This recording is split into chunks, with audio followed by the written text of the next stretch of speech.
Hello, I'm Oliver the Shoe Man, and today we have a pretty cool project that we're going to be working on and kind of overhauling. They're a pair of Thursday boots, and they still got a lot of wear to them. But this customer wanted to customize and upgrade these boots. So we're going to pretty much overhaul these. We're going to start off by ripping everything off the bottom. The soles, midsole, the welt's coming off, the footbed is coming out, which is the footbed is that piece on the inside that you actually step on. And we're going to be replacing that paper footbed with a brand new leather footbed. And on the back portion of the shoe here, in between the outer leather and the lining, there is a heel counter, which they normally use plastic or a scholastic material. We're going to be replacing that with leather piece. After that, we're going to put new leather welts, a leather sole like this. I'm going to put the leather sole on there. And then, where did I put that? We're going to be putting these Vibram 430 half soles like that. And then we're going to stitch it all together all the way around it. We're going to reuse these leather heel bases and then put these 430 rubber soles or heels on top of it. And then after that, these boots should last a very long time. The problem with those, well, let's take it apart and go from there.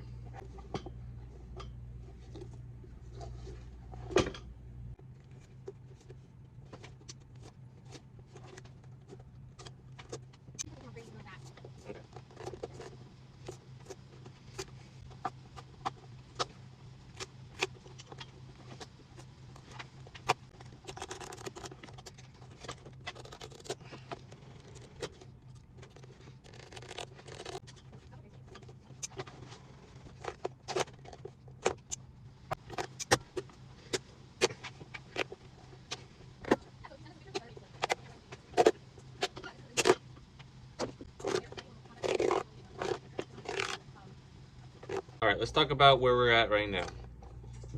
So I took that heel base off. The way that Thursday boots, geez, I don't know what glue they used to put it on there. I had to take it off layer by layer, and it ended up ripping the leather. So I think in the end, I'm just gonna make new heel bases for him. But that's fine. So took the heel bases off, took the soles off, and then we took the welt off. And now we're left with our footbed, and yeah, basically that's normally this is where we take shoes. Not most shoes. This is as far as I like to take shoes. Just the welt off, replacing the welt, and from that here we could just sew a new welt on, put new soles and stuff on. But the footbed that Thursday boots use is pretty much like a compressed cardboard or paper, and over time it's gonna start falling apart and cracking. And I mean, you can see it's almost starting to crack right there. But we're going to replace it with a leather piece, as per customer's request. Now he is gonna have to break the boots in again, and he understands that. But having that leather footbed, that's the footbed by the way, that little piece in there, that's what you walk on, and that's what the welt, the uppers, is all sewed to make it all a shoe. But yeah, that leather heel base, leather footbed is going to give him a stronger, sturdier foundation to build the rest of the shoe on. So it is stapled into, or the leather uppers are stapled to the footbed, or to the gimming. So I have to cut all those staples out and go from there.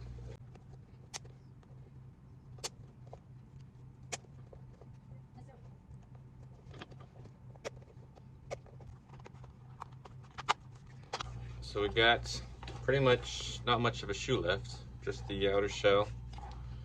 And this is that footbed that went in there. This is the piece that you're walking on. And this, we'll be replacing this with a leather piece, full leather piece. And it looks like it's got some padding on there, so we're gonna replace that. Basically make him a brand new footbed. And not much of a shoe anymore now, is it? But we'll bring it back. Next step, before we even work on the footbed, we gotta remember the heel counter I was talking about. We're gonna take this part. I know this is scary.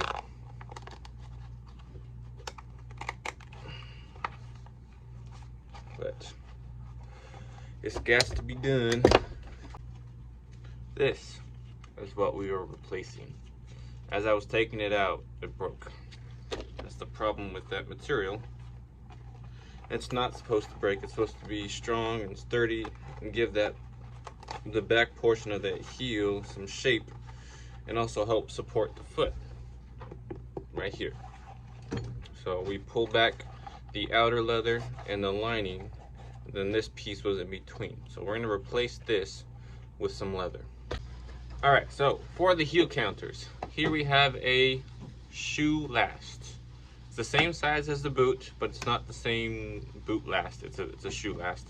But all I care about is the back portion of the heel. And so what I did was I traced out the general size. I wet down this piece of leather. This is a piece of 3 to 4 ounce veg tan leather. And all I'm going to do is stretch this over the back of the heel, let it dry, and then we'll have a functioning heel counter. So I haven't done this really very often. I think this is like my second time or third time trying to do this. So bear with me. I know I'm probably doing something wrong, but like I said, I've done it before once or twice, and it's always worked out fairly well for me.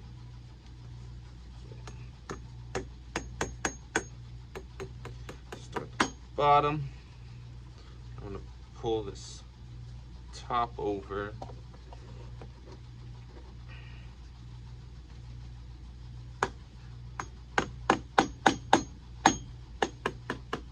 Alrighty. Then we take and stretch it this way. And now I don't have all the right tools for this, so I am working with what I have.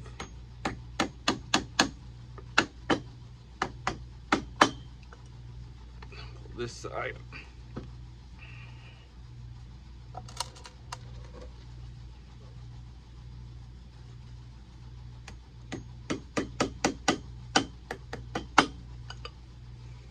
Okay.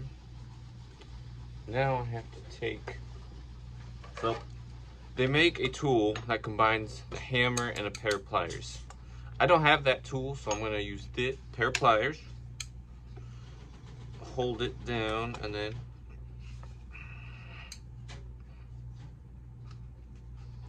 use my hammer to nail it in.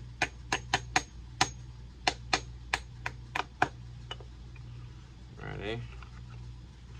Same thing on this other side.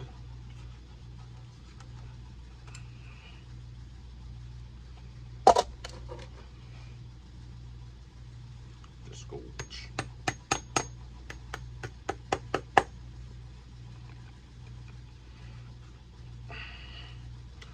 Alrighty.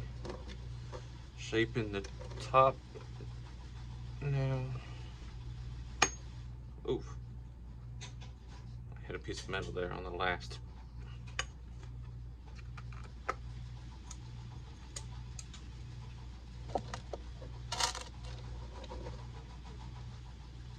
Move away from that spot.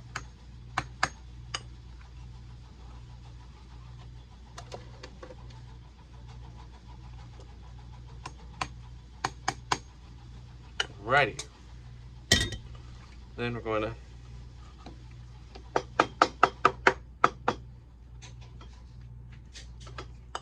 see if I can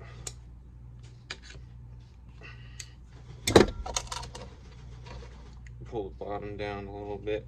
Now this bottom has that metal plate. I'm pretty sure I could take it off, but I don't know why I didn't. This is working for me just fine.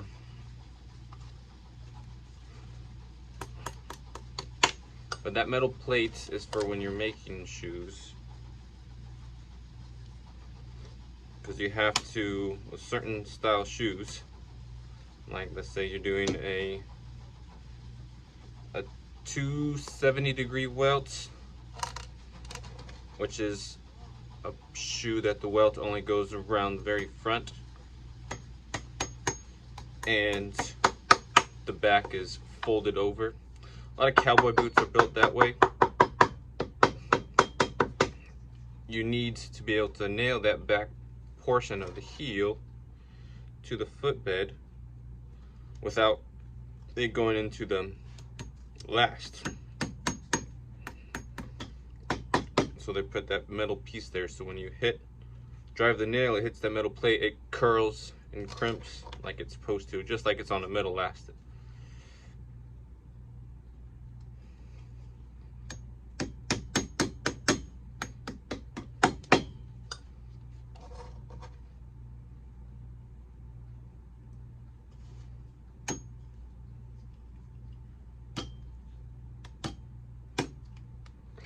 Keep on hitting that metal thing.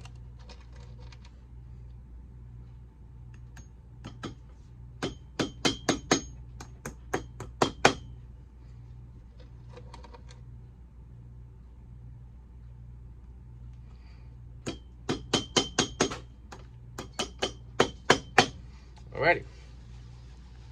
And now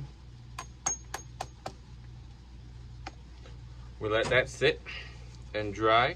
And when we come back and dry, and it's dry, I'll take the old one and outline it and then cut it out, thin out the edges, and then it'll be ready to glue into place. So this footbed came in 3 different layers. You have your full-length paper, compressed cardboard, whatever you want to call it, footbed. Then they take this, which is the same material, it's just a little bit thicker and denser. And then that metal piece, which is the shank, they glue that in there. They put this on top of it, sandwich it together. And I'm guessing they put that foam on after. And then once that was all together, they put this. This is a piece of fabric or canvas that they glue to the very end, all around it basically, and it has a raised portion that they stitch the uppers to, the welt to, and everything. It just all comes together. So yeah, I took that off. We're going to reuse this. This is a 7 to 8 ounce leather piece. All I'm going to do is take this and trace the old to the new. And while you do that, you kind of see how it's curved. It's kind of curved to the shape of his foot. When you go to trace the new one, you have to push it flat to get the true shape.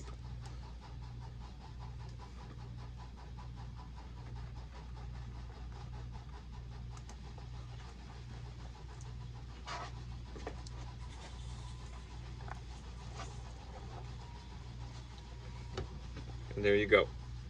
So now I'm going to take this other piece, which is the same thing.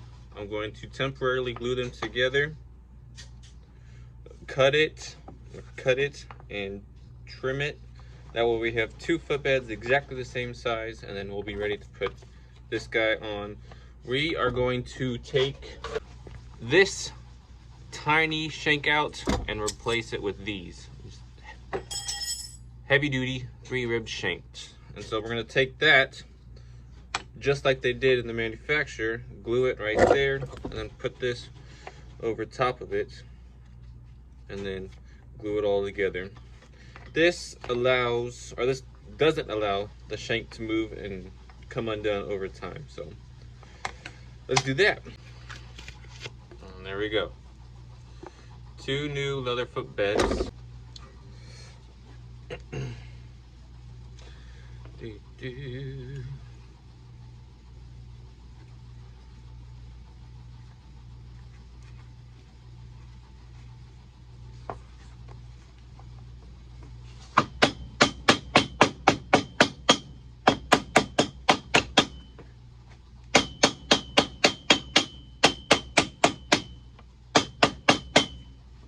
Right, there we go. First step to our footbed. Now to add, I know I said I was going to add the foam first and then the gimming, but I think I'm going to add the gimming, stitch the gimming, and then put the foam over it. That way this stitch is hidden and has no chance of being broke loose. So let's go ahead and attach this gimming. This is my roll of gimming. It's exactly what I showed you before. Just a piece with that raised portion on there. And so I'm gonna take a little bit and measure it out.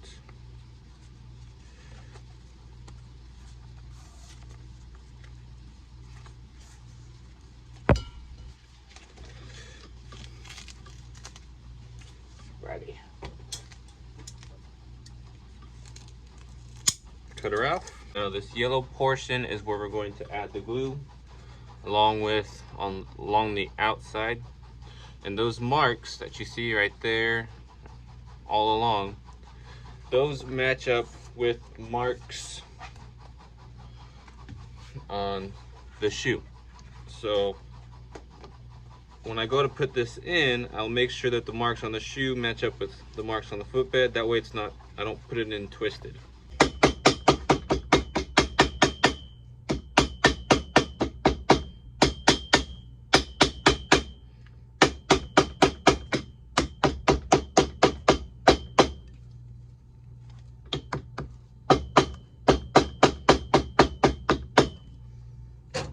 All right, now we got the gimming on, and you can see that raised portion creates a cavity or like a wall. And when we put the shoe in, or put it in the shoe, it gets stitched from the outer leather gets stitched to that wall along with the welt all the way around it, and then you have the shape that you want. But what we're going to do is I'm going to stitch the gimming to the footbed all the way around it. That way this glue has no chance of coming undone and moving out of shape.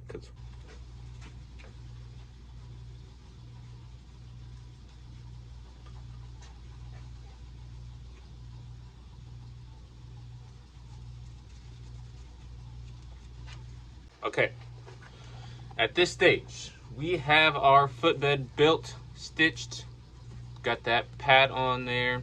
It is ready to go into the shoe. But before we put the shoe in, we got to put our heel counter in.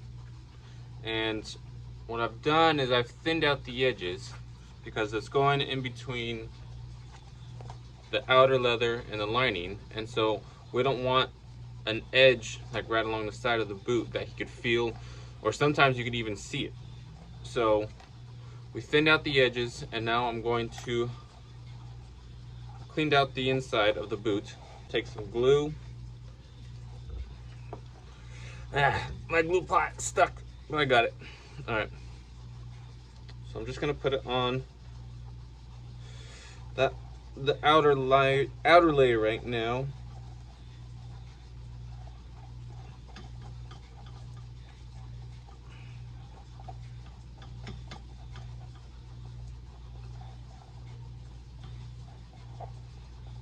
Alrighty. Now, gotta put some on the outside.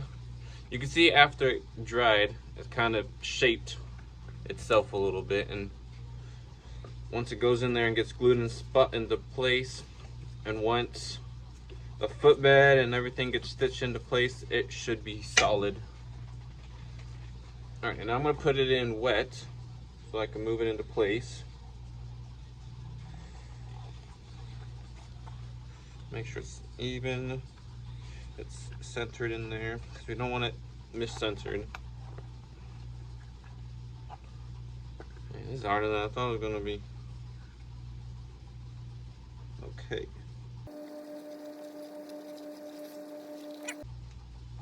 Pieces in there.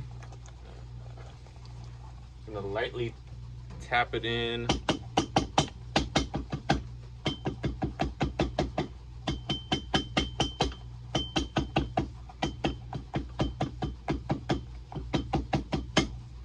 Alrighty. And now I'm just gonna glue the lining back to it by doing the same thing. So now we have that heel counter in. It's nice and stiff. We are ready to put this footbed in. We got the footbed temporarily in. I added some more color to the uppers, and then added some conditioners. And I think the last thing we're gonna do at the very end is just add another coat of conditioning, and then clean up as best as I can.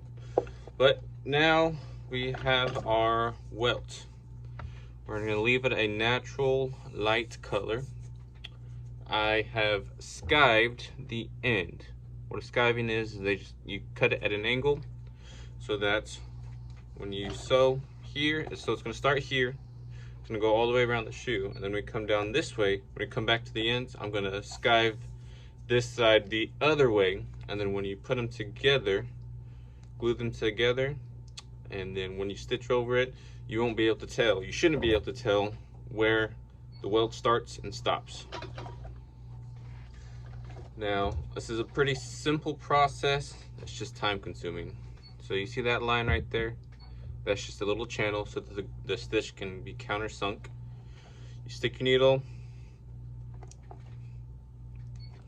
into that line and then out this side, which has a channel or almost like a 45-degree angle on it. Then you go in through the hole of the uppers, the original holes. You want to go in through the original holes. You don't want to make new holes because then you'll cheese grade the uppers and they won't be any good. Into through that gimming, you see? And then you take your thread. This is a waxed thread. You loop it. And I normally pull out about 2 arm lengths for a 360, which this is a 360-degree shoe, Goodyear welted. And then, oh look what I missed. It's a staple. I want to get those out so they don't poke his foot or my hand. Alright, then you go into the next hole, same thing. You grab your left thread, you loop it through, and now on this side you have a loop, and you take the first thread, put it through that loop, you pull your left thread again, and you want to make sure the knot is in the center. And basically what you're doing is creating a knot like this that hooks, and you want it in the center. If you have it too far to the left, too far to the right, it's not going to be tight. So you want it in the center, and then you just go on to the next hole.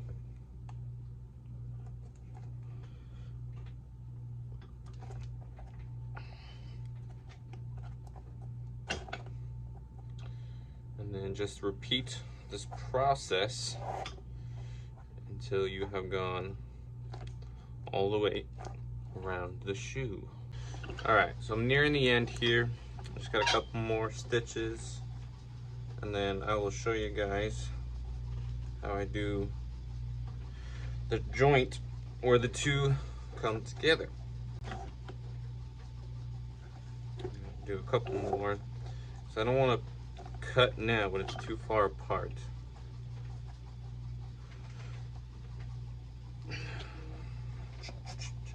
So let's talk about fillers.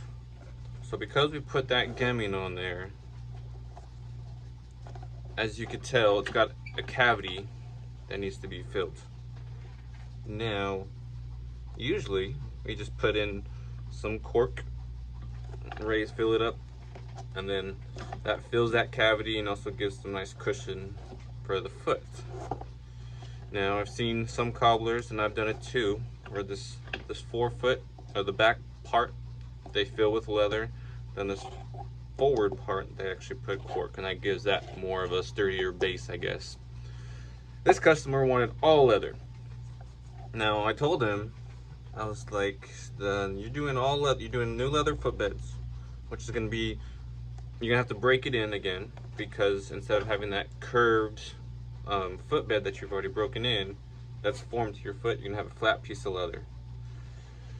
And then you're adding leather filler all the way through. That's gonna be one really stiff boot that's gonna be a pain in the butt to break in. He said, I understand, I want all leather filler. So that's what we're gonna do. From the whole cavity is gonna be filled with leather. But before we do that, so I got 2 stitches left. So I'm gonna mark where the 2 joints meet, right? And since I cut the one side down this way, the other one's got to go up that way. So it's like, I don't know. I'll show you guys. I hope that makes sense. So I mark where the 2 come together. Now, with the lateral color welt, it's really hard to make this look flawless and seamless, because you can't, it's not like it's a black color where you can just dye it. So I really gotta make sure I get this right so it looks really good. So if I have to cut it little by little at a time, I will. And it looks to me like it needs to go just a little bit more.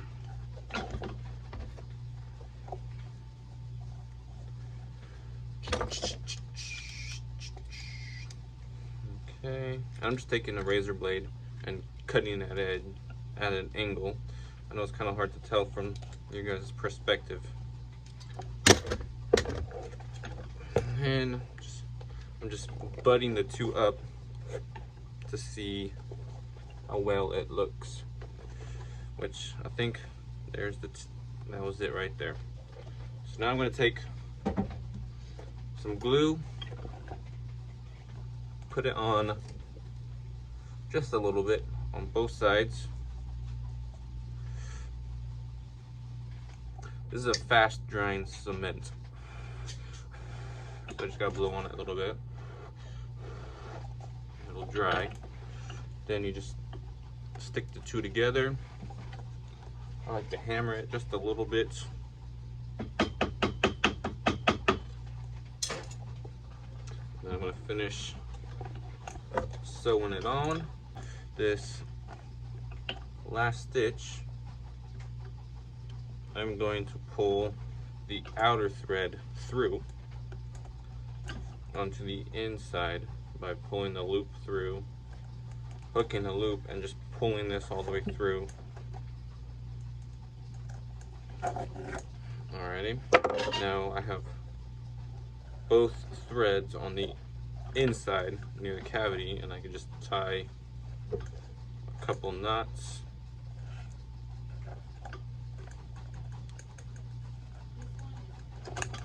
And then cut the excess. And the welt is sewn on.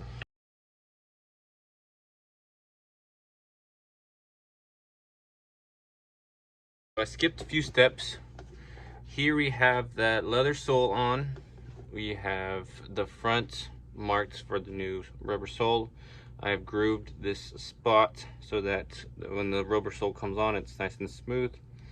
Did the back for the heels. added a little bit of color, and then I grooved a groove here in the back. And then when I put the sole on, I'm gonna continue that groove all the way around it so that stitches are countersunk, and you don't walk on them and break them. So here we have this.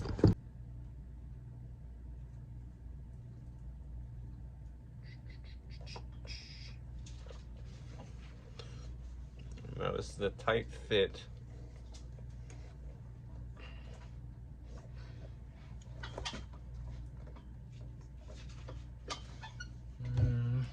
Need this hammer.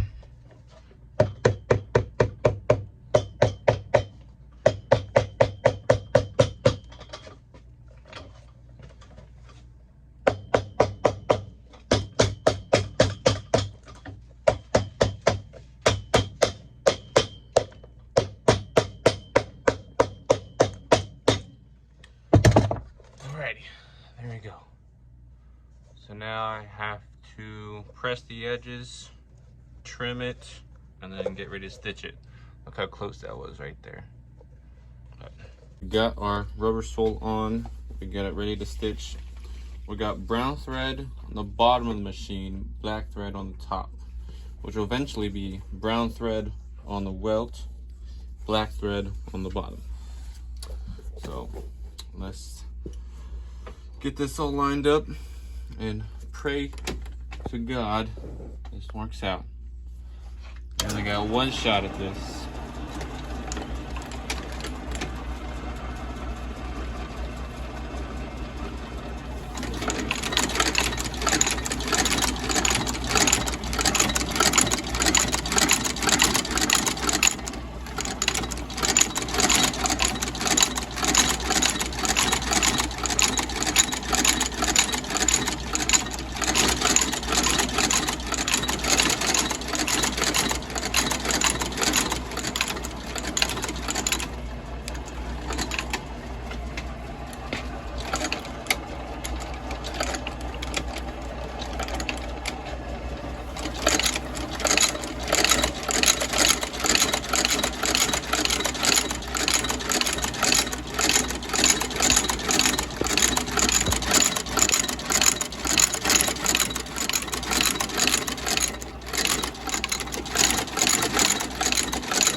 I could breathe.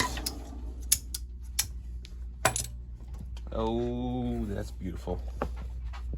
Look at that. And then on the bottom. Good to go.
Okay, and we are done with this really cool pair of boots now. I'm not gonna lie, they're a lot heavier than what I originally started with. And that's because we used so many layers of leather. Let me count. We used one for the footbed, which this was a paper footbed. we used a second one for the inside, the filler. Instead of using a cork where that cavity was made, we filled that with leather as per customer's request. Then we have the third leather, I guess you'd call this the midsole, that serves as a base for that rubber half sole. Then we've got our leather stacked heel base, which I used 3 layers of leather. My nose is itchy. So that's 3 layers, technically 3 full layers of leather, and then 3 half layers or 1/4. But it's pretty. It's a solid boot now. It is one solid boot. This was that old heel counter, the plastic that just fell apart as I was taking it out of the boots. Remember, we replaced that with leather. This was the little shank that Thursday boots used. We replaced it with this beefy 3-ribbed shank. So it's going to offer him great support from the heel to the ball of the foot. I think that's what it's called, the very front of the foot. He opted for, instead of doing the day-night full soles, which I had, he wanted to do that leather midsole with that half rubber 430 sole with the matching heel, which gives it a unique look. Instead of having that black go all the way up underneath the heel, it stops right there at the shank area. Let's see, what else did we do? We replaced this leather welt with a natural color. I just love how the natural pops off of that dark color uppers. This is like a cherry brown, but I think it's beautiful. Let's see. Oh, these were the old laces. They're a pair of like gray flat laces. I didn't have any flat laces that matched, so I'm gonna send him these laces back if he wants to use those, but I put a brown round lace in there to match the boots. Then we cleaned, conditioned. I didn't have to really do too much to the uppers. I added a little bit of color here and there, and then added some polishes and creams and put a little bit of a shine. He said he didn't want too much of a shine, but I just love how that looks. Look at that heel block. I've never gotten that heel block to shine like that before. And I did that by wet sanding and a little bit of elbow grease and some sandpaper with my hands, going back and forth. I think that was it. Thank you guys for watching. I hope you guys enjoy. Yes, these were mailed in to me. And if you have any questions or inquiries about any repairs, go ahead and email me at olivertheshoeman@gmail.com, and I will get back to you as soon as I can. One last look. Those are beautiful. Alrighty. Y'all have a good day. Thank you. Subscribe, like, and stay tuned for more. God bless.